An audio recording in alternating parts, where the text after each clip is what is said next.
to this session on contested connectivity, economic tracks and political cargo. I'm Michael Fullylove. I'm the Executive Director of the Lowy Institute in Sydney, Australia.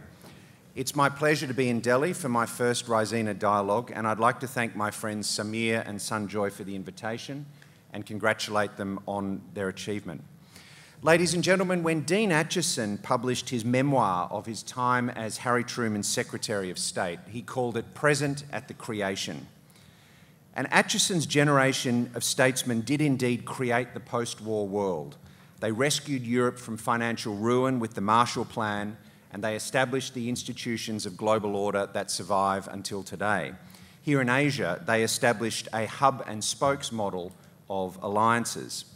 But now, 70 years after the end of the Second World War, Acheson's creation is beset on all sides, in part because the United States is inching back from the world, but also because rising powers are stepping forward into it.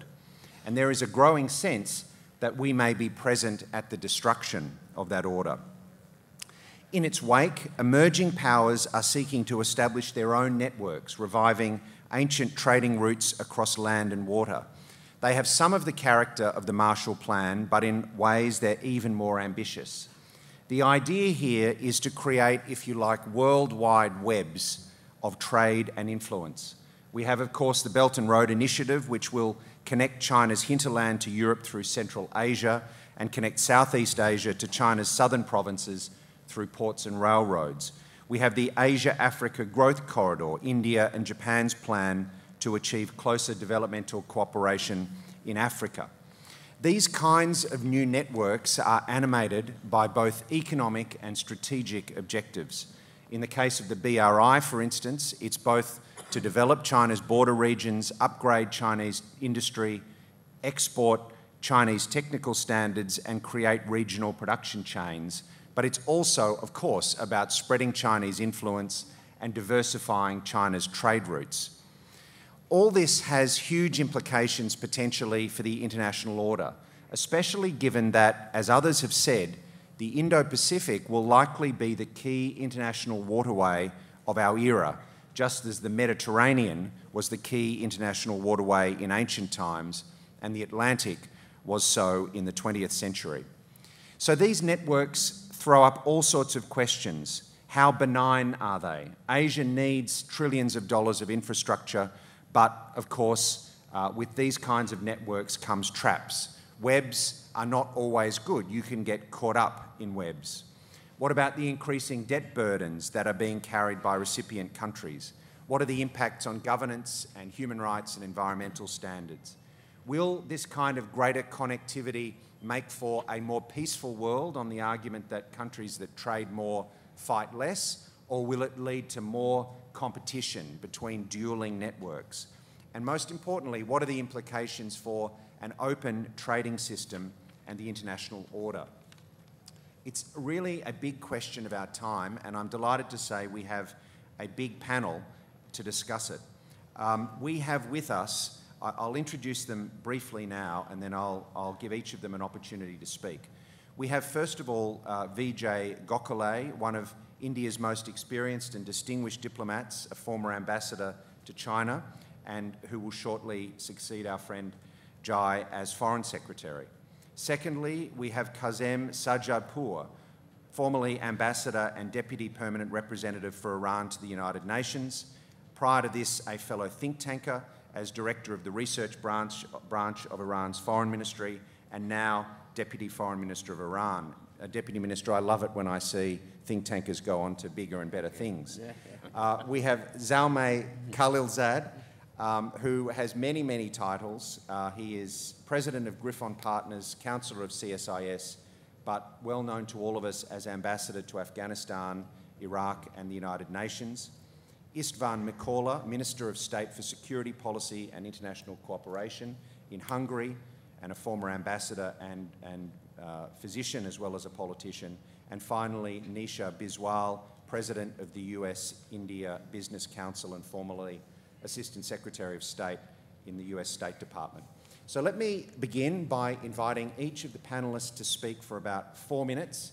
In the interests of an open, equitable, democratic and non-hegemonic discussion, I will ask each of them not to exceed their allotted time because I fear the audience will otherwise turn against you. So let me begin, if I may, by inviting our host, Vijay.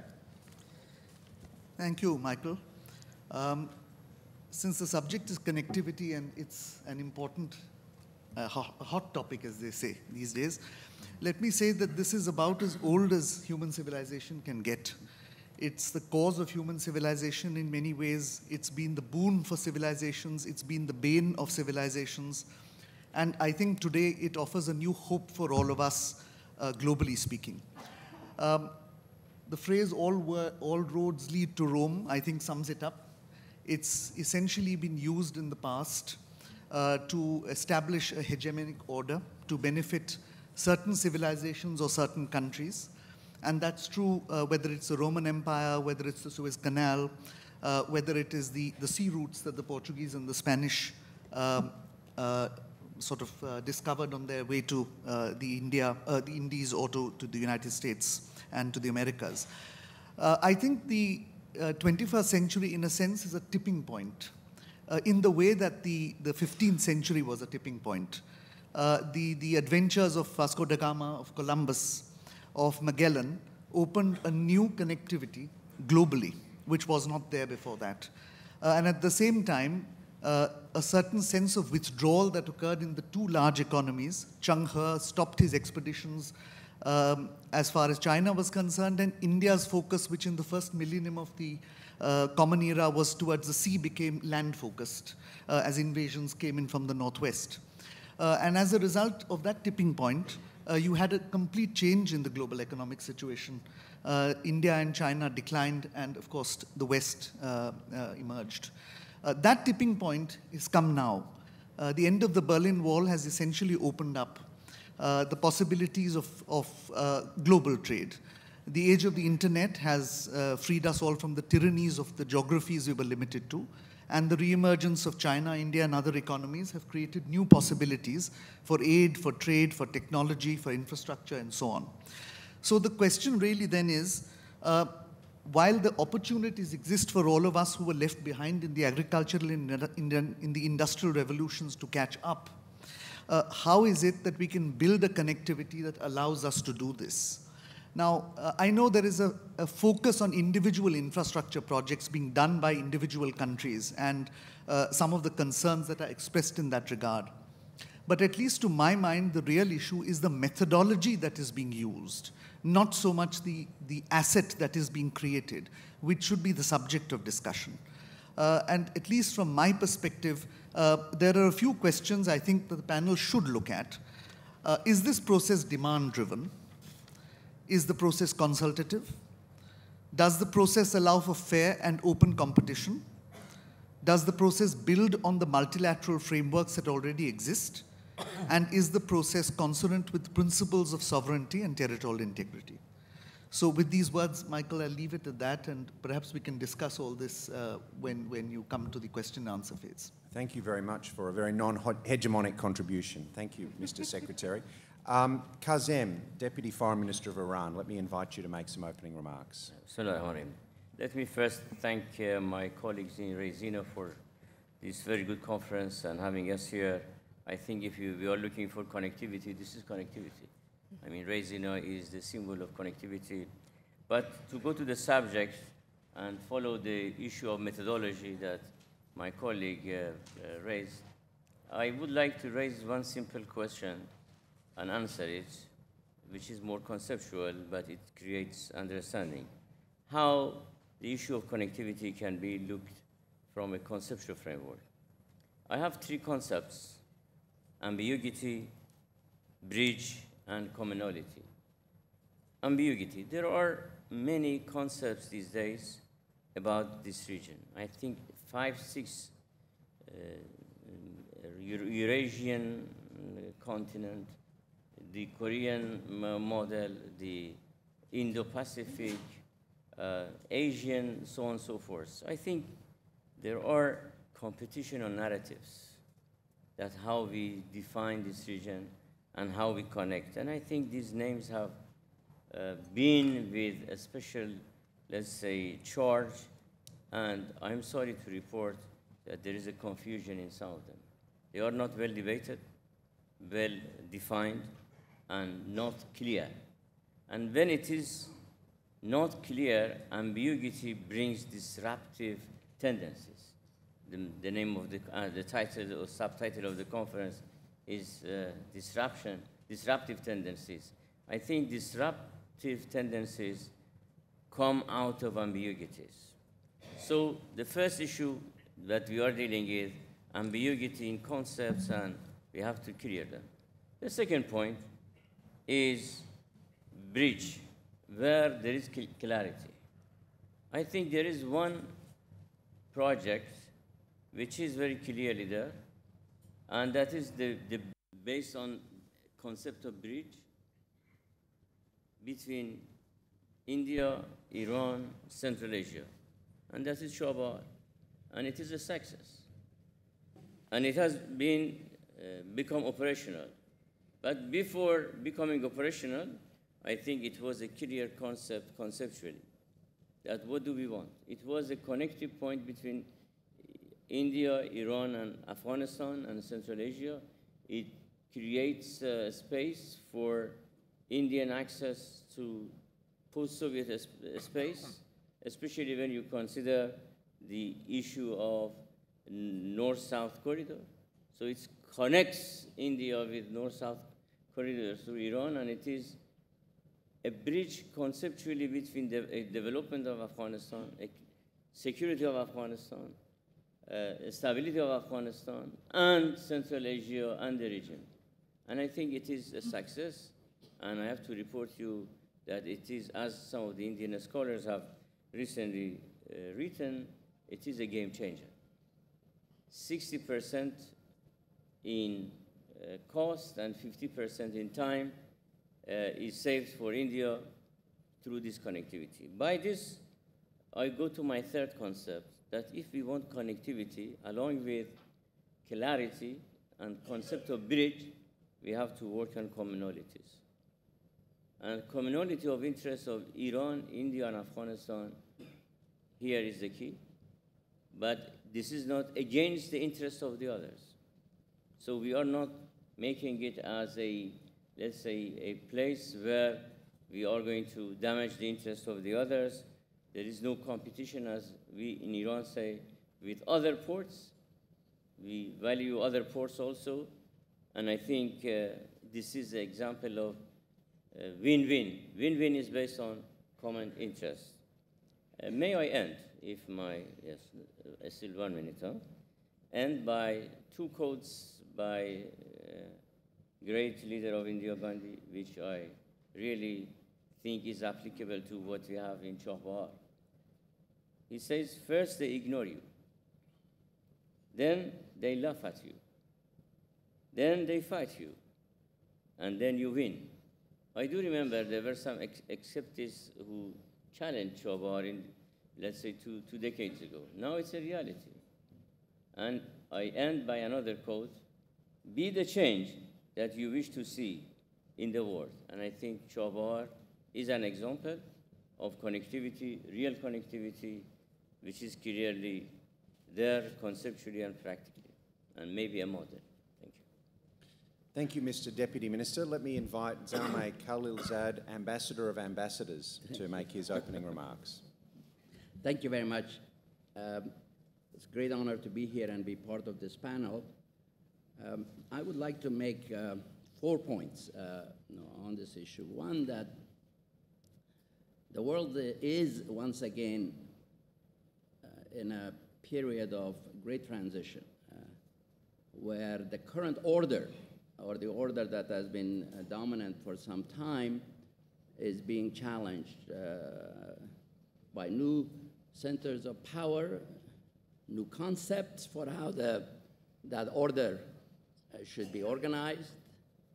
And I think that concept of these corridors, connectivity, is linked to that transition and change order.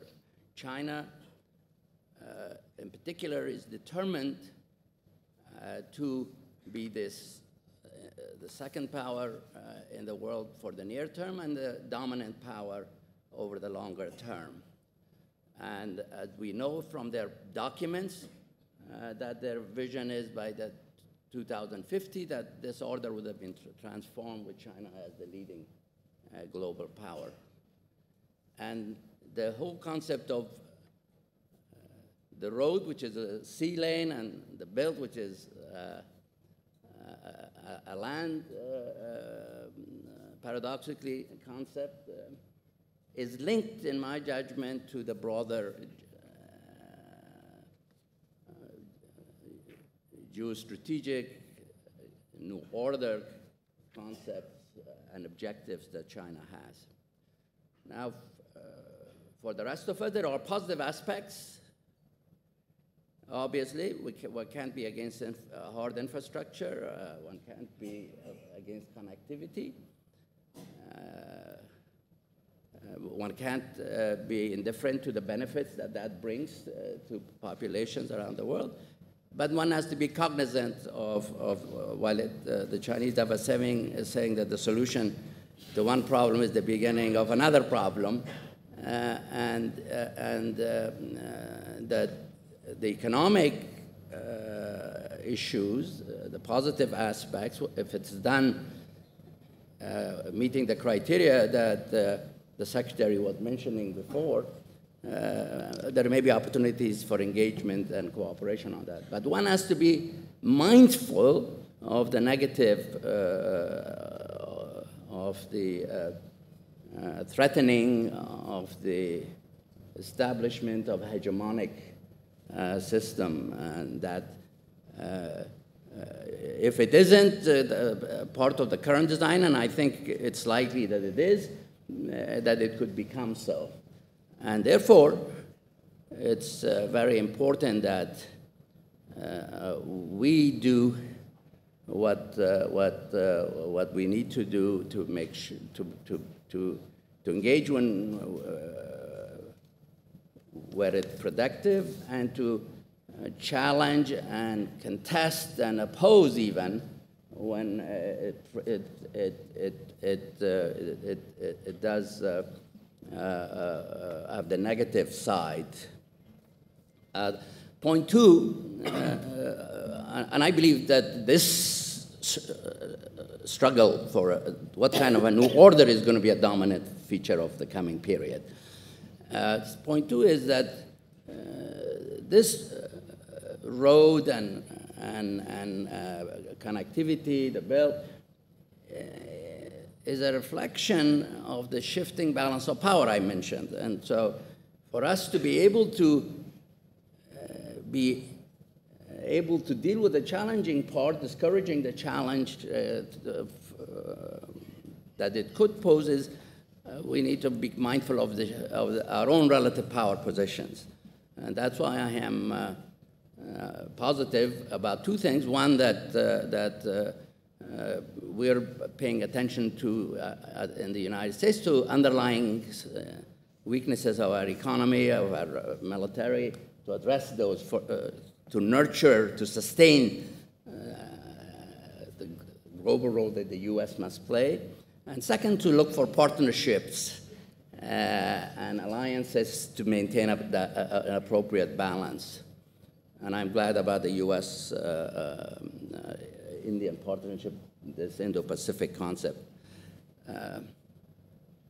The third point that I want to make, and maybe I'll forgo the fourth point since the chair is signaling me, is that there is the hard infrastructure that was being talked about, but there is also, we're moving towards a digital world, and we need to be attentive to that as well. Who controls that infrastructure? Who sets the rules? Given the values that are different between different systems, I believe here is a role for India in particular, but India with other allies, to not to be hesitant, but to as was discussed yesterday, that India is emerging from hesitancy to being a responsible global leader, to, along with others, to form and shape and lead and participate in the digital order that is going to be very important. Thank you, Chair. Terrific. Thank you, Zal. Let me invite for a view from Hungary the Minister István Mikola. Thank you. Firstly, thank you for the invitation. I would like to give you a short summarization of the Hungarian approach. Hungary's prime interest is to maintain the balanced and mutually prosperous relationship with both the old and new stakeholders of this new global order. This aim is served by the current directions of two Hungarian foreign policies, the southern and the eastern opening policies. This means that as an addition to our existing alliance system, we seek to broaden our economic relations to emerging markets. We do not consider these emerging markets as threats to the world trade. On the contrary, we believe that increasing global competition generates global growth, and this means increasing opportunities to diversify economic relations, especially to smaller countries like Hungary. We may have different approaches, motivation, and objectives for bolstering connectivity. However, I think we can all agree that strengthening connectivity across borders, be it for a small nation or for an emerging global power, by energizing movements of goods, services, capital, technology, and people, is key to fostering economic growth and prosperity. We are a landlocked country with 7 neighbors. For us, strengthening interconnections and transborder cooperation is crucial. The constant dialogue and coordination between our national and regional agendas allows us to develop a sustainable and far-reaching cooperation, further building the blocks of connectivity and with it strengthening our joint regional influence. The numerous regional forums and initiatives in Central and Eastern Europe, such as the High-Level Group on Central and Southeastern European Gas Connectivity, the Visegrad Group, the Danube Region Strategy, or the 3 Seas Initiative, all aim to provide the needed political and/or technical platform, paving the way for establishing and developing a well-connected network of energy, transport, and telecommunication infrastructure projects.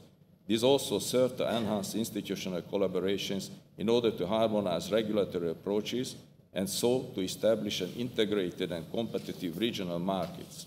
Without attempting to make a comparison between the position of a global power like India and my country, I dare to say that the motivations and interests of the Indian and Hungarian politics show a great deal of similarities. This offers us the opportunity to intensify dialogue and exchange of experiences on all these fields we have touched upon during this conference. Thank you. Terrific, thank you. And finally, Nisha, a view from the United States.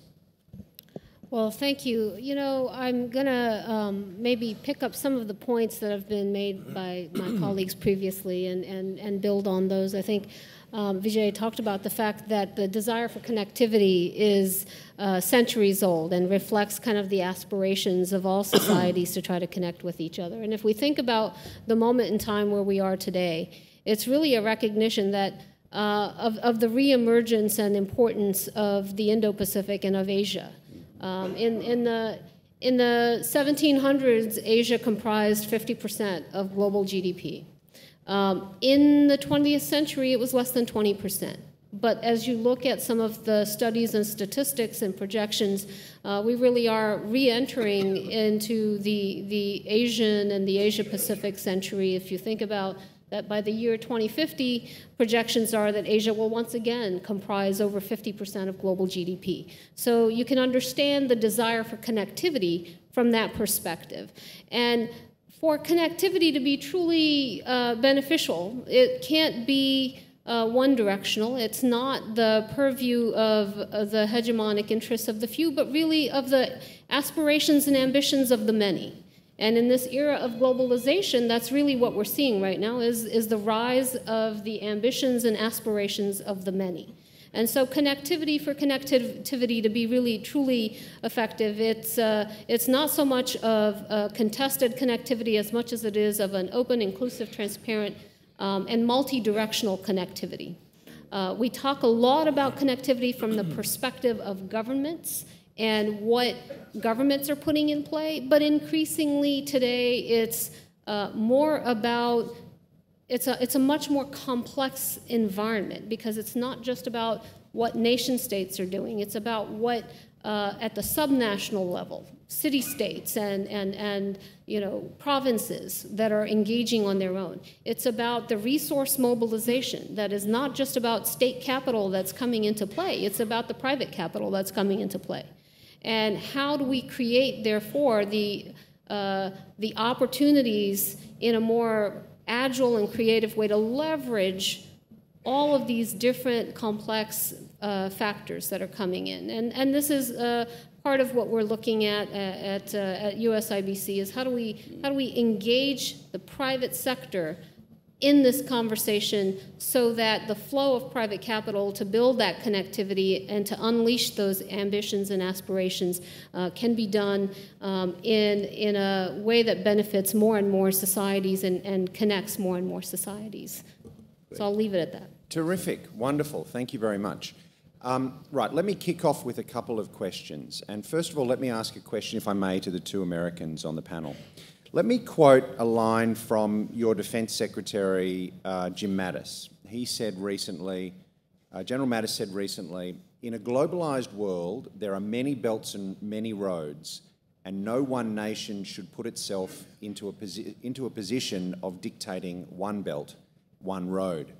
Now, that's a great line, but doesn't it betray a certain defensiveness on the part of Washington about the Belt and Road Initiative? And how can the United States compete with the rivers of state capital that China can deploy?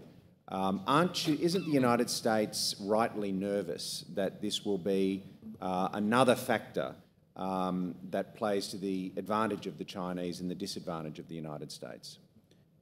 Well, I subscribe to the sentiment behind what the Secretary said, and hopefully tomorrow when we release our new military strategy, which follows the national security strategy that was released a couple of weeks ago, not this issue in a direct and a specific way, but in a general way would be addressed further. There are obviously multiple ideas. I think the Secretary listed them. We need to be serious about pushing for implementation of those. Now, there are some disadvantages that we have, but we need to overcome them.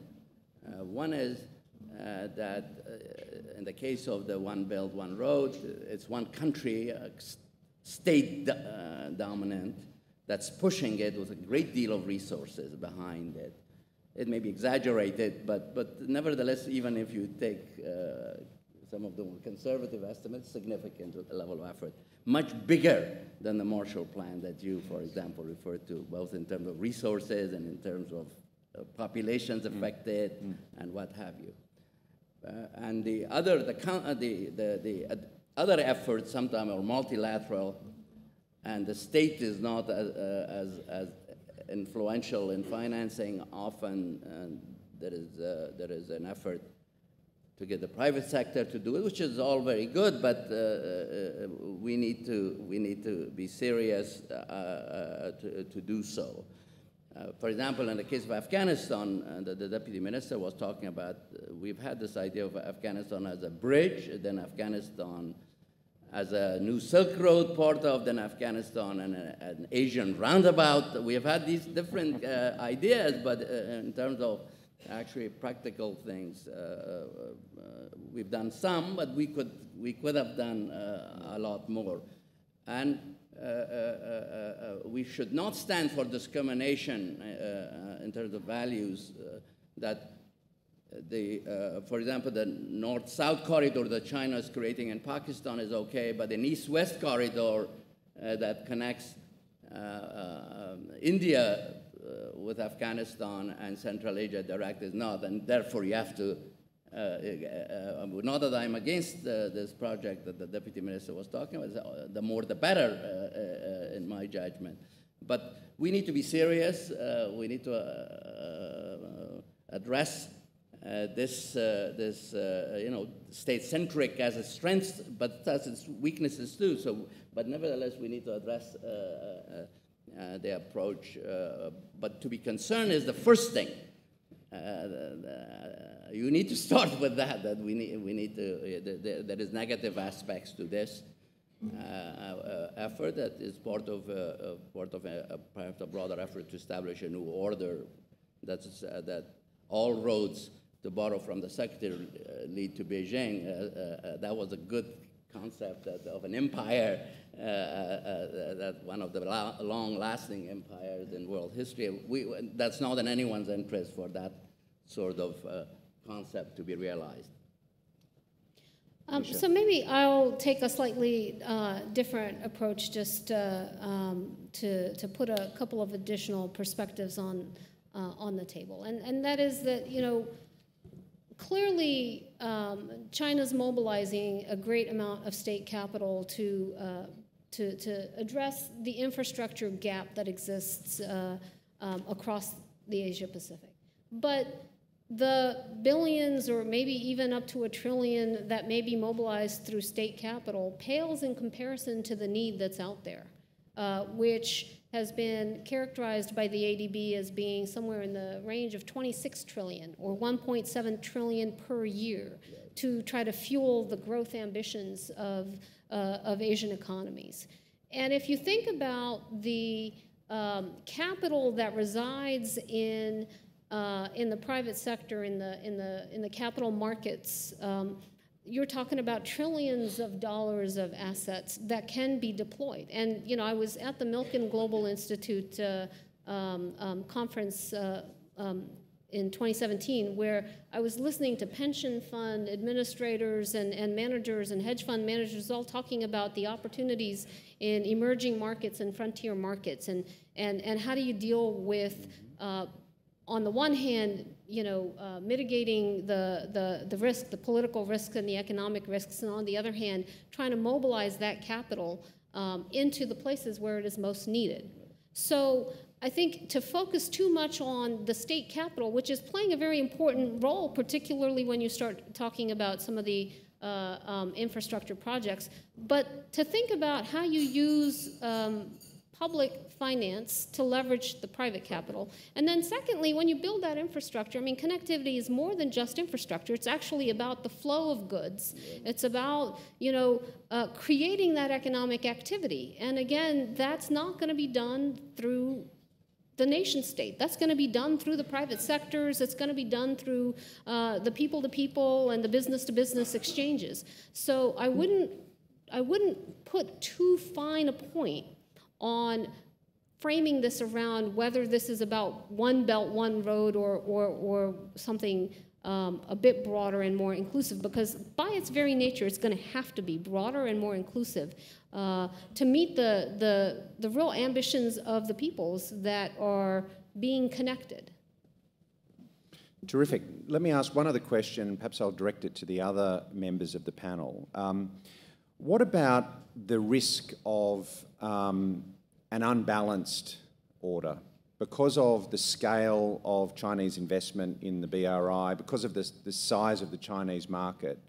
What are the risks and the dangers for countries becoming over-dependent, over-reliant on China, and therefore suffering some constraints on their freedom of movement? That's certainly a debate that's happening in my country, where the dependence on Chinese business plus some fairly aggressive influence operations run by parties linked to linked to Beijing have now really led to a backlash, and people are starting to get uncomfortable. And there are a number of countries in the Pacific and Southeast Asia where the Chinese presence is really dominant. So can I ask the other panel, is that something you're concerned about?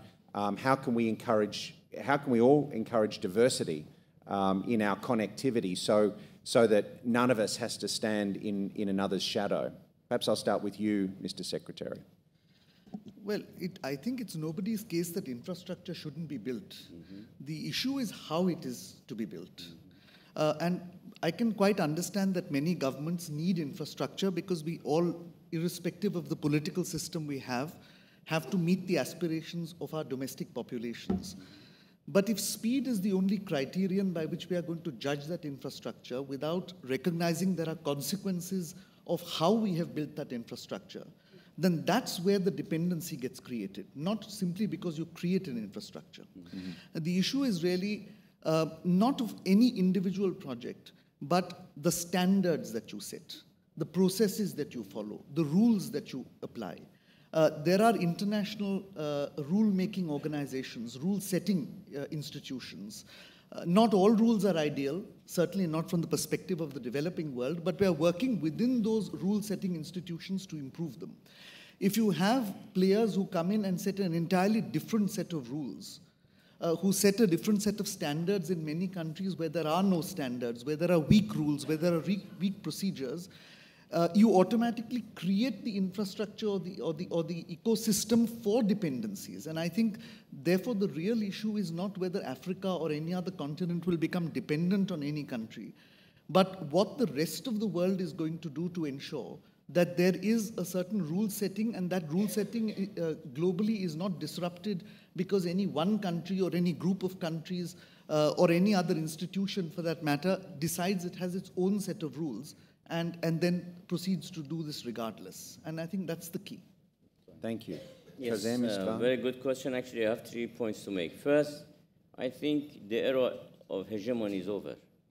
Any attempt for new hegemony or revitalization of the old hegemony would be doomed to failure, be it American, whatever. I think we need to go beyond hegemony and to think of more cooperative rather than a dominant force sets the rules for the other.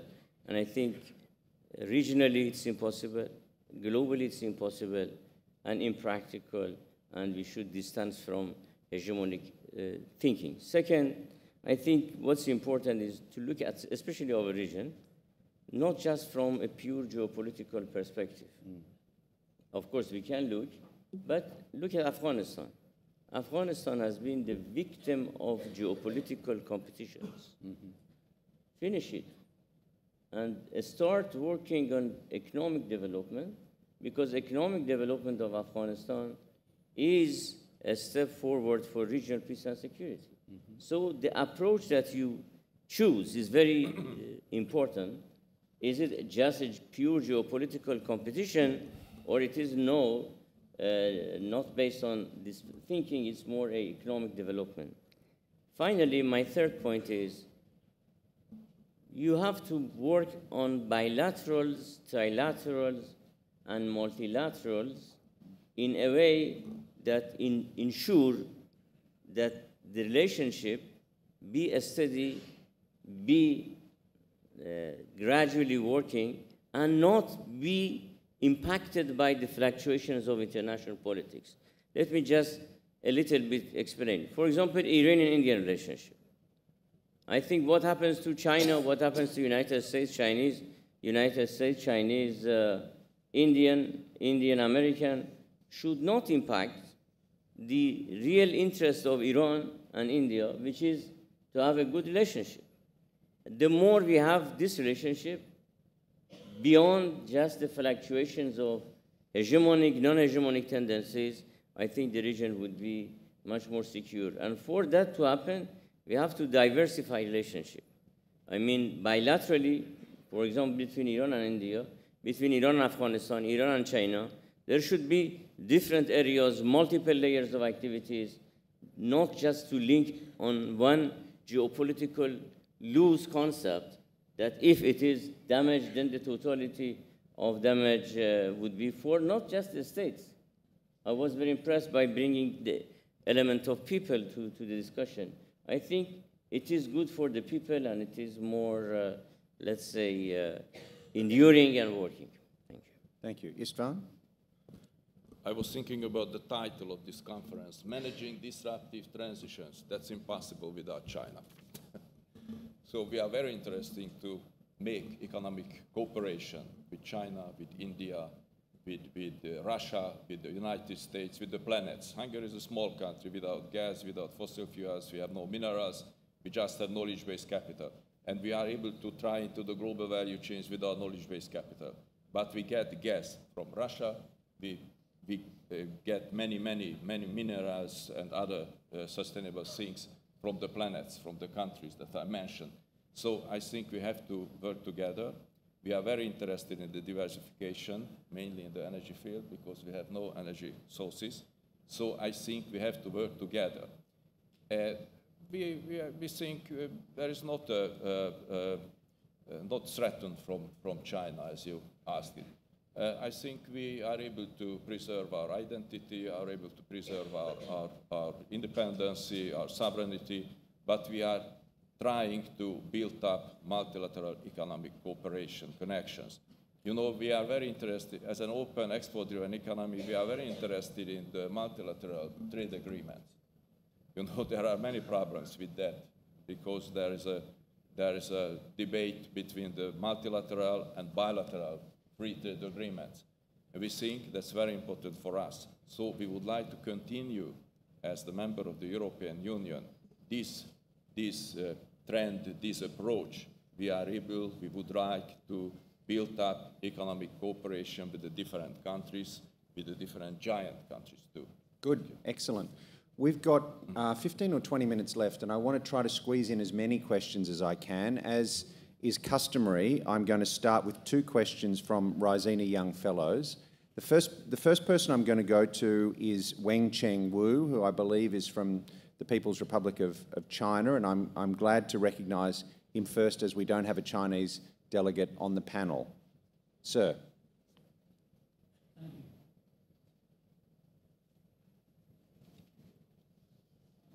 Thank you.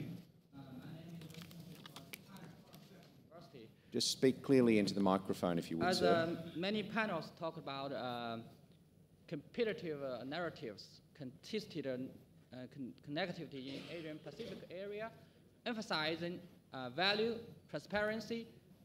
Sir, I'm having difficulty hearing you. Can I just ask you to point the microphone closer to your mouth, just so that the panel can hear your question, if possible? Okay, sorry. My name is Wencheng Wu from Foreign Affairs University.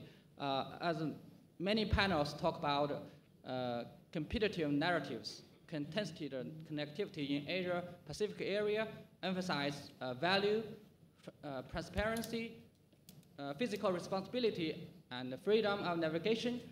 Then here comes my question. I'm wondering what's the exact major difference between liberal connectivity or liberal investment and authoritarian one? In other words, how do you judge and measure different models of the collectivity in Indo-Asia Pacific? That's my question. My question goes to the whole panelists. Thank you. And that question was to the whole panel. Is that what you said, sir? Yes. Well, perhaps who would like to take that question on? The difference, I think he said, between liberal and authoritarian methods of connectivity. Who would like to have a go? Zal. Yeah. Well, the liberal version would be that the freedom of, for example, we'll talk about the seas, that freedom of navigation is an absolute must that has to be respected.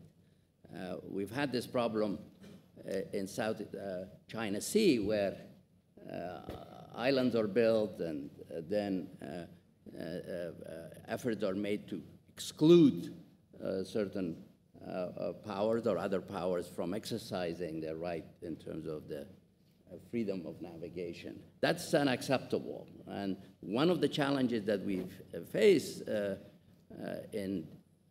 China becomes more powerful, as this One Belt, One Road manifests itself, how do we do what's necessary that liberal order, if you like the freedom of navigation, is practiced, and so that China needs to get used to that it can't exclude others. And that will be more and more demanding as China's power grows, as Chinese influence grows, as ports that are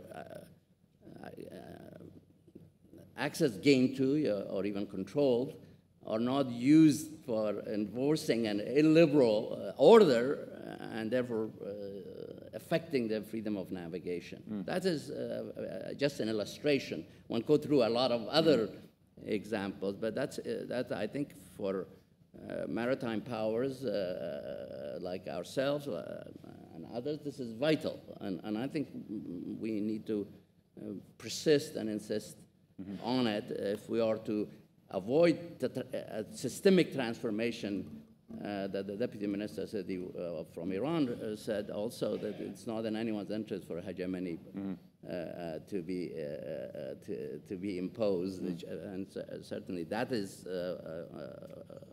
that's at least my concern with regard to what we see. Anybody else? Nisha? I mean, I would just say, look, if it's open, inclusive, transparent, accountable, consultative, then I don't think anybody will have any problem because it serves the interests of the many. And the extent to which, you know, there is a difference or competing narratives, it's about that. It's about kind of the respect for the rules-based order and the ability to operate in ways that serve the interests of the many. Thank you. Yeah, I think Deputy the question is not clear enough because you don't have a binary option, liberal or authoritarian. When you make roads, I think when you make roads, it is more technology, technicality, but of course the political system behind of them differs. I think if we make a connection between the concept of authoritarianism and liberalism and the roads, I think there would be some challenges. However, I think the end result is very important. Where people are connected, how they are connected, does it lead to more interaction between people and more security is provided? I think these are more important than technicalities on the concept. Just briefly, Mr. Secretary, yes. I just want to add to what Nisha said of one other important point, and that is, I think if it is the view of countries that you don't interfere in a dispute by complicating it, then this is a principle that must be practiced. We have enough regional issues without adding to them. And if the consultative process doesn't include consultation with all parties, then it acts actually, it has a contrary effect. It actually leads to greater instability and not to stability, and I think that too is important. And a footnote, if I might, Mr. Chair, which is, and it has to be underpinned, all of these good things, by a balance of power. Because without a balance, without the ability to enforce kind of a more open order, if necessary, these things could turn into wishes or hopes, desires, but it has to have the underpinning of power where you can actually execute, should it be necessary, to enforce that order.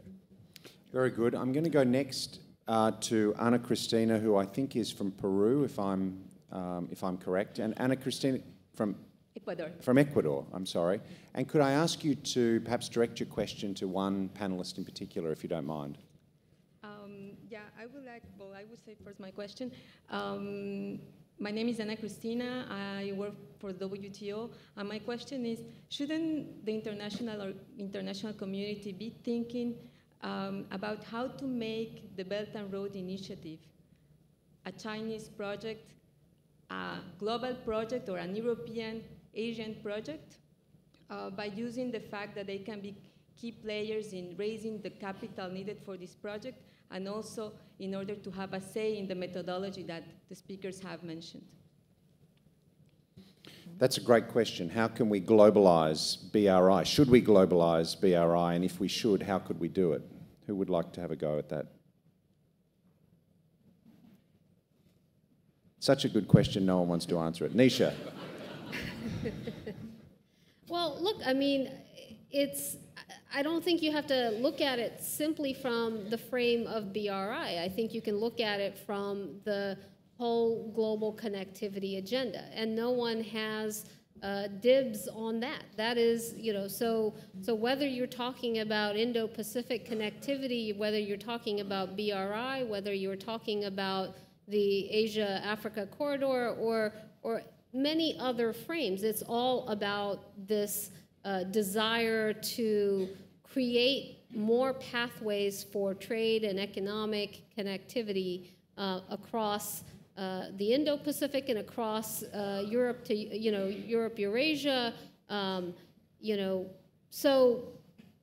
so you don't have to embrace any one frame. It's not about Belt Road as much as it is about global connectivity, and there are many different elements that are, and initiatives that are out there. They're not necessarily competing as much as that they are potentially going to create that broader, more inclusive and multi-directional connectivity that's being sought.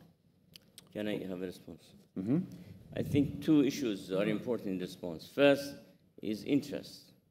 If people around the world see that it is to their interest, I think then it would be globalized, or not just this project, any other project which people can feel their interest is in it, I think they would accept it. Second is, which relates to the first one, is how you relate to the other people. I mean, how you relate a project, an idea, is very important. And I think the attachment and relation differs from one country to the other, one polity to other, but there should be this very concept of attachment and relationship. Thank you. Yes. Just a sentence. We are a member of the European Union, and the European Commission now is working on an investment screening system. So we would like to measure the investments. That's good for us, for the European Union, or bad for the European Union. We are able to, with this system, we hope we will be able to stop the invasions, in this field. I'm going to take two questions from the floor at once in an effort to get through as many as we can. I'm going to start with this gentleman who has the advantage of being at the microphone, and then this gentleman who's been trying to get my attention for a long time. No, I'm sorry, sir, the gentleman at the microphone. And if you can keep your questions, brief, please.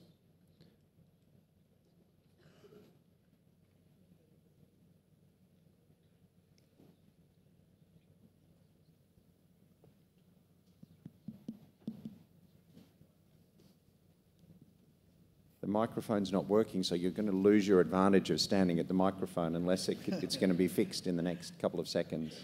There's another one in the back. There's a microphone behind you. Why don't you go to that microphone, sir? Great, that works. Jonathan Ward from Atlas Organization.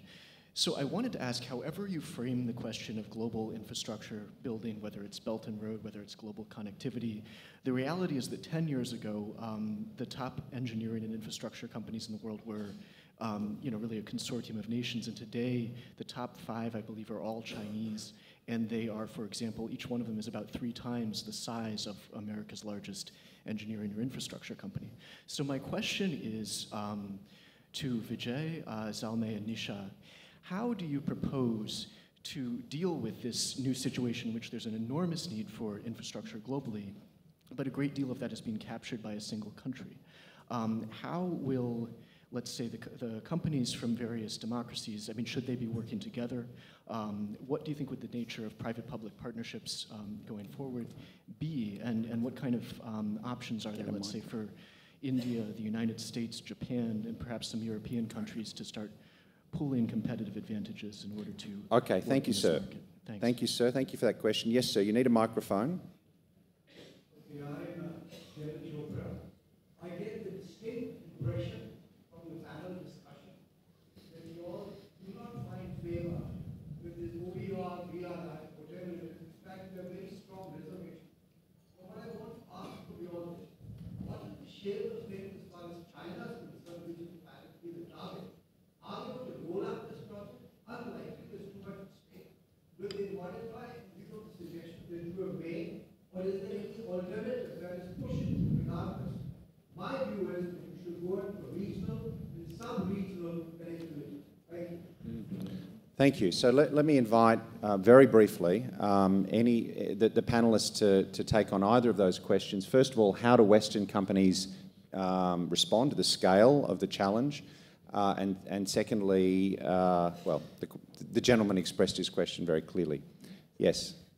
Maybe I should. Yes, Vijay. I think, to take on the first question, if in fact non-Western companies are as large as the person who posed the question says they are, then the question that begs itself is, why can't they do fair competition? Right. The key is fair competition. If they have the scale, if they have the technology, if they have the capital, let them bid in established international procedures. And if that is the case, there is enough business to go around. And I think Nisha's point that the private sector then comes in along with the public sector in a PPP mode, it will ensure that infrastructure gets built in a manner which doesn't create dependencies.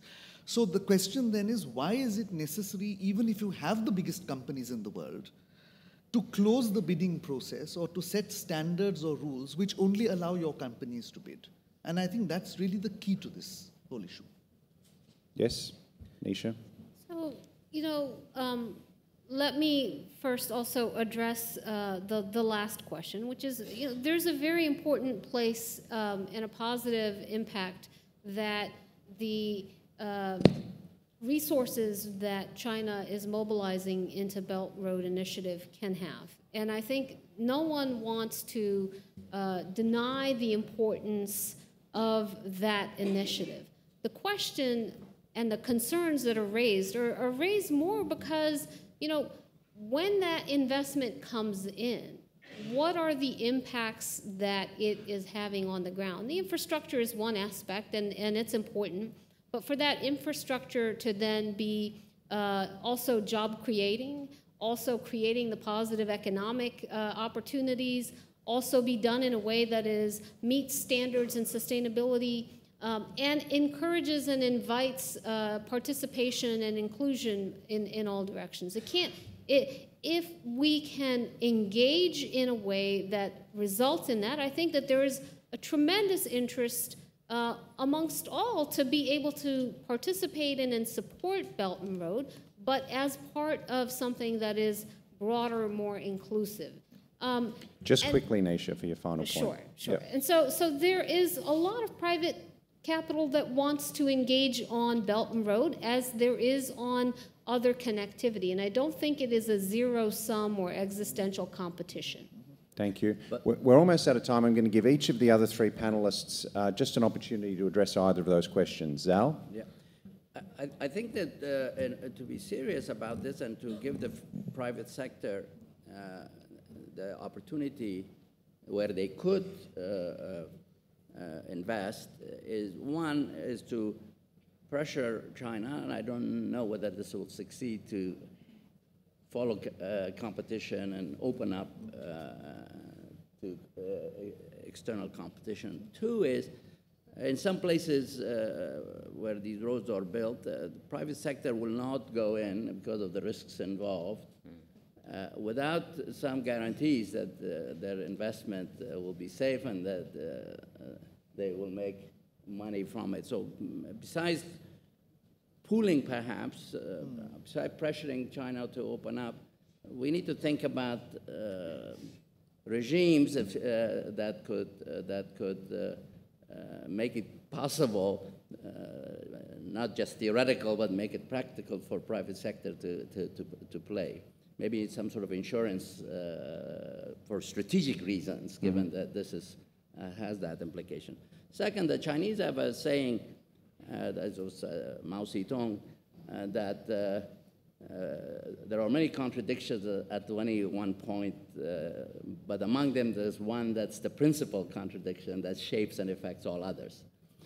And it's my judgment that we should not forget that, and that the principal contradiction is the rising power challenging a dominant order. That is, and it's in our interest to avoid what usually happens in such a situation, which is conflict and war. And so to the extent to which we can pursue a smart policy of engaging, encouraging incorporation into a rule-based order, but at the same time very much hedging to make sure you're in a position to preclude both the war and the hegemony of the rising power that's challenging the existing order. So I would think that even in this domain that we're talking about, which at times sees brick and mortars kind of discussion, is that we pay attention to the strategic context in which this is occurring. Thank you. Deputy Minister, final word. Yes, I think on the question of regional, sub-regional, two issues. First, I think any mega global social engineering requires more debate and details. And I think till that time that we don't have a clear global consensus, there would be challenges. But the second point is, I think regional and sub-regional is very practical, and I think as it's reflected in Chabahar, you see it is manageable, and it is rewarding, and it is a step forward for the future. It's a success which brings more regional success, and then the sum of would be good for everybody. They are not mutually inclusive. Final sentence, Istvan. Thank you for the invitation. Well, ladies and gentlemen, I think it's been a magnificent panel. It's been rich in insights. I've learned a lot. One thing I'm sure of is that we're all against hegemony, especially if it's hegemony by our competitors and rivals. We talked a lot about the rules-based order, and I would like to thank the panellists for following my rules of brevity. I don't think by the end it was a rules-based order. It was more of a balance of power between the panel and the chair, but I enjoyed it. So thank you, ladies and gentlemen.